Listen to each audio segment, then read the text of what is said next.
করতে পারি মেরে পারলাম সেই গ্রান বুঝলাম মিষ্টি আম। আমাদের পুরান বাড়ির আমের কালার, এই যে আমের কালার চলে আসছে, আমের কালার চলে আসছে। আমাদের পুরান বাড়ির আম গাছ, সে ওখান থেকে আমগুলোই পেরে নিয়ে আসলাম।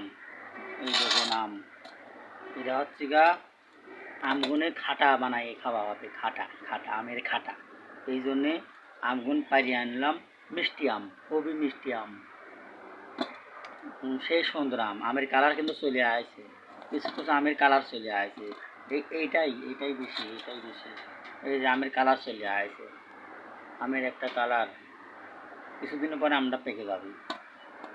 খুব সুন্দর আম, খুব সুন্দর আম। এই যে খাবেন এই আম, এখনই কমেন্ট করে জানান এই আম কে খাবেন। তার বাড়িতে পোষা দেওয়া হবে না, সে আসি খাইয়ে যাবেন। ভিডিওটি অবশ্যই দেখবেন।